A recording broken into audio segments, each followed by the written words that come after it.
अळूवडी नुसतं नाव जरी काढलं तरी तोंडाला पाणी सुटतं। अळूवडींशिवाय महाराष्ट्रीयन थाळी संपूर्ण होऊ शकत नाही। अळूवडीला मराठी खाद्य संस्कृतीत विशेष महत्त्व प्राप्त आहे, कारण खमंग आणि रुचकर अशी अळूवडी फक्त आपल्या जिभेचे चोचलेच पुरवत नाही, तर आपल्या तब्येतीचीही निगा राखते। कोलोकासिया लीव्स म्हणजे अळूच्या पानांना आयुर्वेदात विशेष स्थान आहे। असं मानलं जातं की अळूच्या पानांचं नियमित सेवन केलं तर किडनीशी संबंधित कुठलाही आजार उद्भवत नाही। तर मग आज शिकूया खमंग, रुचकर आणि तितक्याच हेल्दी व गुणकारी अशा अळूच्या वड्यांची पारंपरिक पाकविधी। सर्वात आधी बघूया की वड्यांसाठी अळूच्या पानांची निवड कशी करावी। साधारणतः बाजारात 2 प्रकारच्या अळूची पानं मिळतात, सफेद आणि काळ्या देठाची। सफेद देठाच्या अळूच्या पानांची भाजी केली जाते, तर वड्यांसाठी काळ्या देठांच्या पानांचा वापर केला जातो। चला तर मग बनवूया अळूची वडी।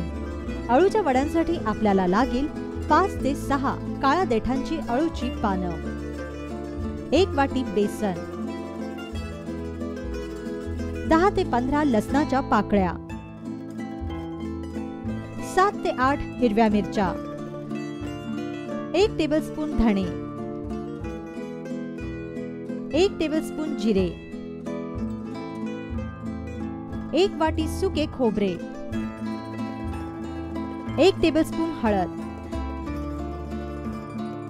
1 लहानसा गुळाचा खडा, 1 टेबलस्पून चिंचेचा कोळ, चवीपुरतं मीठ आणि तळणीला तेल। अळूच्या वड्या बनवण्यासाठी सर्वात प्रथम काळ्या देठाची पानं घ्या आणि ही पानं वाहत्या पाण्यात स्वच्छ धुवून घ्या।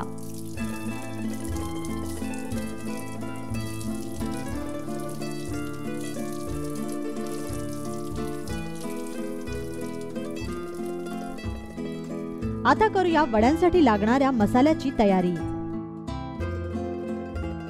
एका बाउल मध्ये धणे, जिरे, हळद, हिरव्या मिरच्या, लसणाच्या पाकळ्या, सुके खोबरे आणि मीठ घाला। मग ही सर्व जिन्नस मिक्सर मध्ये टाकून ग्राइंड करून घ्या। चिंचेचा कोळ व गूळ ही ऑप्शनल जिन्नस आहेत, त्यामुळे आपल्या आवडीनुसार तुम्ही हे पदार्थ या मसाल्यात मिसळू शकता। यानंतर धुतलेल्या पानांना कोरडं करून घ्या व त्यांना तेल लावून घ्या।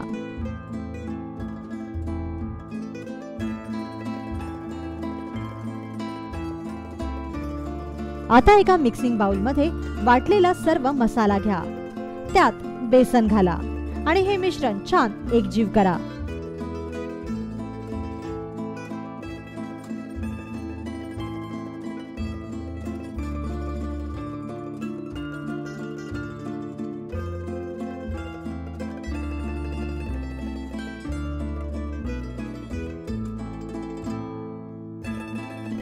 एकजीव झालेला मसाला व बेसनाचे हे बॅटर आता अळूच्या पानांना लावायला सुरुवात करा। लक्षात असू द्या की अळूची पानं लावताना पहिलं पान नेहमी उलटं करूनच लावावं। या उलट्या पानावर मसाला छान पसरवून घ्यावा।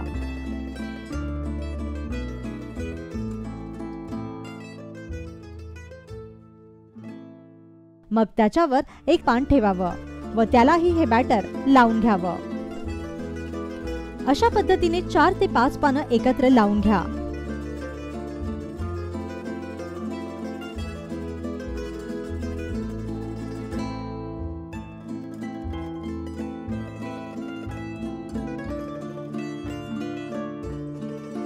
आता वेळ झाली आहे या पानांचा रोल बनवायची। पानांची टोकं पकडून या तऱ्हेने अळूच्या पानांचा रोल बनवून घ्या।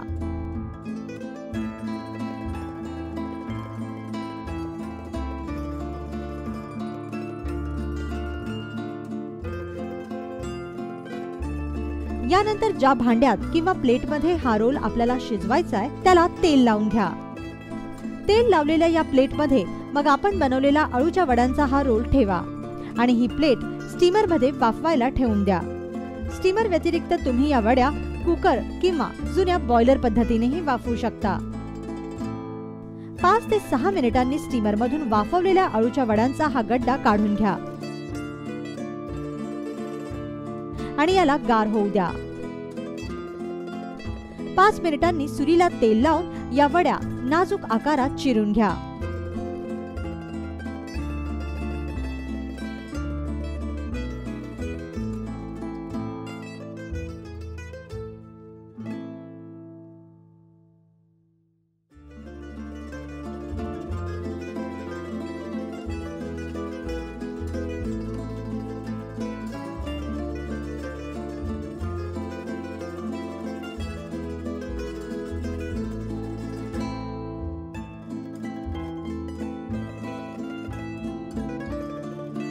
नॉनस्टिक पॅन किंवा लोखंडी तव्यात तापलेल्या तेलात मग या अळूवड्या हळूच सोडा। लोखंडी तव्यात अळूवड्या तळल्यास वड्या अतिशय खरपूस होतात आणि नैसर्गिक लोहही आपल्याला मिळते। म्हणूनच खास करून आम्ही तळणीसाठी इथे लोखंडी तवाच वापरला आहे। बऱ्याचदा अळूवड्यांना डीप फ्राय केलं जातं, पण अळूवड्यांना कधीही डीप फ्राय करू नये, कारण डीप फ्राय केल्यावर या वड्या खरपूस किंवा क्रिस्पी तर होतच नाहीत आणि जास्त प्रमाणात तेलही शोषून घेतात। शॅलो फ्राय केल्यानंतर या वड्यांना तव्याच्या कडेला 5 मिनिटांसाठी ठेवून द्या, जेणेकरून वड्यातील एक्सेस तेल निथळून जाईल व वड्या आणखीनच क्रिस्पी व खुसखुशीत होतील। आता तव्यात कमी तेलात या वड्या छान खरपूस तळून घ्या आणि गरमागरम काढा व पानांमध्ये वाढा।